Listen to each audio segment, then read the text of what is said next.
శ్రీమాత్రే నమ. ఈ వీడియోలో మనం డిసెంబరు 29వ తారీఖు నుంచి జనవరి 4వ తారీఖు మధ్యలో జరగబోయే వారఫలాలు వృషభ రాశి వారికి ఏ విధంగా ఉండబోతుంది అని పరిశీలించినప్పుడు మరి ఈ వారం అంతా కూడా వృషభ రాశి వారికి చాలా అనుకూలమైన స్థితే కనబడుతూ ఉంటుంది. రాష్ట్రాధిపతిగా ఉన్నటువంటి శుక్రుడు దశమ స్థానంలో శని భగవాన్ని కలియడం జరుగుతూ ఉంటుంది. అంటే ఒక విధంగా ఇది ఒక త్రిపుల్ బెనిఫిట్ లాంటిదన్నమాట. శుక్రుడు ఈ రాశివారికి రాష్ట్రాధిపతి, అలాగే 6వ స్థానం అవటం వల్ల కార్యసాధన, ఆర్థిక స్థితిగతులు, వృత్తి ఉద్యోగాల మీద శుక్రుడికి ఆధిపత్యం ఉంటుంది. అటువంటి శుక్రుడు యోగకారకుడు, సహజ వృత్తికారకుడు అయినటువంటి శని భగవాన్తో కలియటం వల్ల జాతకుడికి కంపల్సరిగా వృత్తిలో అభివృద్ధి రావడం జరుగుతుంది. అలాగే ఈ రాశిలో ఉన్నటువంటి స్త్రీలకి ఒక విధమైనటువంటి అదృష్టం లాంటి సమయం ప్రారంభమవుతుంది. వాళ్ళకి ఏదైనా ఉద్యోగ ప్రయత్నం ఫలించడం కానీ, వారు ఏదైనా ఒక పదవి ఆశిస్తున్నా, వివాహ సంబంధాల కొరకు ఎదురు చూస్తున్నా కంపల్సరిగా ఈ సమయంలో వారి యొక్క మనోవాంఛ నెరవేరే అవకాశం ఉంది. ఇది మగవారికి అయితే వారి యొక్క భార్యకు కానీ, వారి యొక్క కుమార్తెకు కానీ అటు ఉద్యోగ అవకాశాలు కానీ, అదేవిధంగా వారు ఏదైతే ప్రయత్నం చేస్తున్నారో దానికి సంబంధించిన కార్యక్రమాలు నెరవేరే అవకాశం ఉంది. మొత్తం మీద ఈ వృషభ రాశిలో ఉన్నటువంటి వారికి కానీ, వారి కుటుంబంలో ఉన్నటువంటి స్త్రీలకి ఒక మంచి సమయం ప్రారంభమైనట్టే. ఇక అదేవిధంగా ఈ వార ప్రారంభంలో ఈ రాశివారు వివాహ ప్రయత్నాల కొరకు మరి ప్రయత్నం చేయవలసి ఉంటుంది. అలాగే వివాహ సంబంధించినటువంటి మాటలు మాట్లాడుకోని, వివాహానికి కావాల్సిన ఏర్పాట్లు చేసుకోవడం కానీ జరగవచ్చు.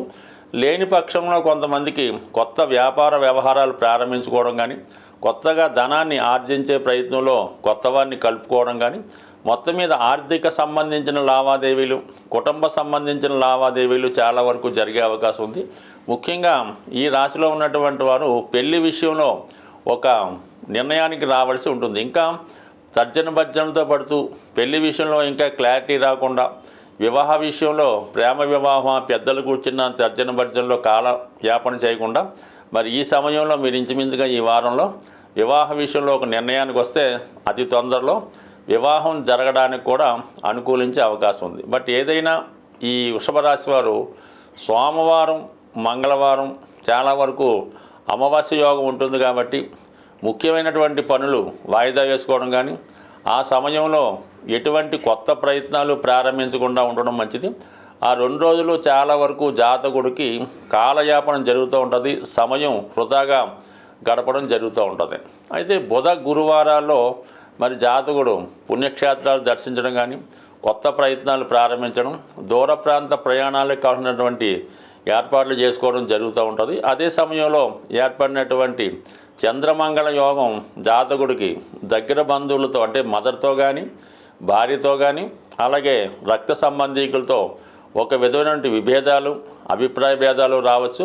అలాగే రుణదాతల నుంచి ఒత్తిడి పెరిగే అవకాశం ఉంది. మీరు ఎవరికైనా రుణం ఇస్తే వారు మిమ్మల్ని ఇబ్బంది పెట్టే సూచనలు కూడా ఉన్నాయి కాబట్టి సాధ్యమైనంత వరకు మరి కుటుంబ సభ్యులతో కానీ, రుణదాతలతో కానీ ఆర్థిక విషయాల్లో చాలా జాగ్రత్తగా వ్యవహరించడం మంచిది. మీరు మంచి చేద్దామని వెళ్తే తిరిగి అది మీకు రివర్స్ అయ్యే అవకాశం ఉంది కాబట్టి జాగ్రత్తగా వ్యవహరించడం మంచిది.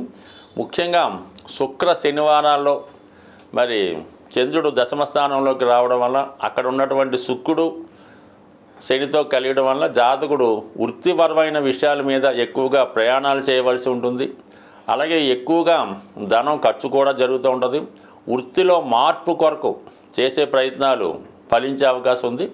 అలాగే ఆ 2 రోజుల్లో మీరు ఏదైనా ఒక శుభకార్యంలో పాల్గొనడం కానీ, ఒక పెద్ద ఎంటర్టైన్మెంట్ కార్యక్రమంలో పాల్గొవలసి ఉంటుంది. చాలా వరకు క్రీడా రంగంలో ఉన్న వాళ్ళకి కానీ, ఎంటర్టైన్మెంట్ రంగంలో ఉన్నవారికి కానీ, సినీ పరిశ్రమలో ఉన్నవారికి కానీ కొత్త అవకాశాలు రావడం, ఒక సెలబ్రిటీ హోదా మీకు రావడం వల్ల ఎక్కడికి వెళ్ళినా ఒక మంచి గుర్తింపు రావడం జరుగుతూ ఉంటుంది. బట్ ఏదైనా మరి లాభంలో ఉన్నటువంటి రాహు మీకు ఈ వారంలో విదేశంలో ఉన్నటువంటి మిత్రులు కానీ, ఇతర కమ్యూనిటీ మిత్రులు కానీ మీకు ఏదో విధంగా పార్టీ ఇవ్వడం కానీ, విలువైనటువంటి బహుమతులు వారి నుంచి రావడం కానీ జరిగే అవకాశం ఉంటుంది.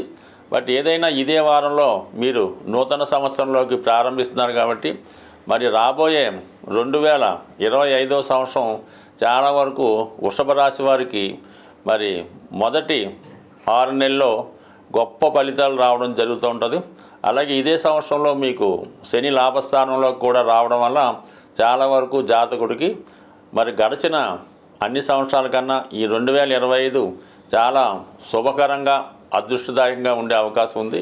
జాతకంలో ఉన్నటువంటి దోషాలు తొలగించుకోవడానికి గ్రహాలు ఇబ్బంది పెడుతున్నప్పటికీ వాటి యొక్క పరిష్కారానికి కూడా ప్రతి సంవత్సరం, ప్రతి నెల, ప్రతి వారం కూడా ఏదో ఒక అవకాశాన్ని మనకి భగవంతుడు కల్పించడం జరుగుతూ ఉంటుంది. మరి ఈ వార ప్రారంభంలో మరి 29వ తారీఖున మాస శివరాత్రితో మనకి ఈ వారం ప్రారంభమవుతుంది. అలాగే మరి ఈ సంవత్సరం కూడా ఇంచుమించుగా ఈ మాస శివరాత్రితో ఈ 2024 వెళ్ళిపోవడం జరుగుతుంది. కాబట్టి సాధ్యమైనంత వరకు కూడా మరి ఈ అందరూ ఎటువంటి నక్షత్రం, ఎటువంటి రాశి, ఎటువంటి లగ్నం లేకుండా మరి ఈ వారం జరుగుతున్నటువంటి మన మాస శివరాత్రి రోజు విధి విధానంగా మీరు మరి చక్కగా శివుడికి అభిషేకం చేయించుకోవడం, అలాగే ఆ మరనాడు వస్తున్నటువంటి అమావాస్య రోజు మరి మీ యొక్క పెద్దవారిని దృష్టిలో పెట్టుకుని కానీ, వారిని తలుచుకుని కానీ, ఏదైనా వృద్ధులైనటువంటి వారికి, అంటే బ్రాహ్మణ కమ్యూనిటీ అక్కర్లేదు, ఏ కమ్యూనిటీ వారైనా మీరు ఇచ్చినటువంటి వస్తువు, అలాగే ఎటువంటి దానం ఇచ్చినా, బియ్యం ఇచ్చినా, పప్పు ఇచ్చినా వాళ్ళు ఉపయోగించుకునే విధంగా అది తీసుకునేది కూడా వాళ్ళు చాలా ఇష్టంతో తీసుకున్న వారికి మీరు ఈ అమావాస్య రోజు మీ పెద్దల యొక్క పేరుతో ఏదైనా వారికి భోజనానికి తగినటువంటి ఆహార పదార్థాలు ఇవ్వడం వల్ల ఏంటంటే మీ పితృదేవతలు కూడా సంతోషించి ఈ అమావాస్య రోజు చేసే ఈ మంచి కార్యక్రమం మీకు రాబోయే సంవత్సరం అంతా మంచిగా ఉపయోగపడే అవకాశం ఉంటుంది. కాబట్టి ఈ 2 రోజులు కంపల్సరిగా మీ యొక్క స్థాయిని బట్టి విధి విధానంగా చేయడం చేయండి.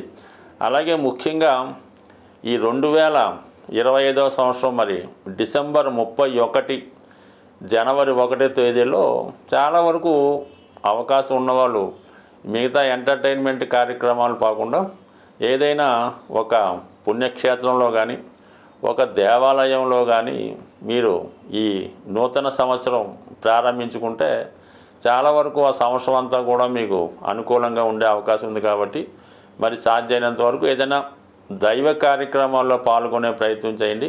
సరే, పిల్లలు, యువకులు ఎలాగున్నా సరే కనీసం పెద్దవారైనా సరే కొత్తగా మీరు ఈ 31st రోజు ఏదైనా ఒక ధ్యానంలోనో, ఒక భజన కార్యక్రమంలోనో, ఒక పుణ్య కార్యక్రమాల్లో చేయడం వల్ల చాలా వరకు రాబోయే 2025వ సంవత్సరం మరి ఎక్కువగా మరి స్త్రీల యొక్క ఆధిపత్యం కొనసాగే అవకాశం ఉంది. అంటే 2025లో 2 రెళ్ళు వచ్చాయి కాబట్టి ఇవన్నీ కూడా స్త్రీల యొక్క ఆధిపత్యం ఆల్రెడీ మనకి 2000 సంవత్సరం నుంచే స్టార్ట్ అయ్యి అది 2020 నాటికి చాలా పీక్ పొజిషన్ చేరింది. అంటే ఇంచుమించుగా వివాహానికి అమ్మాయిలు దొరకని పరిస్థితి ఏర్పడడం జరిగింది.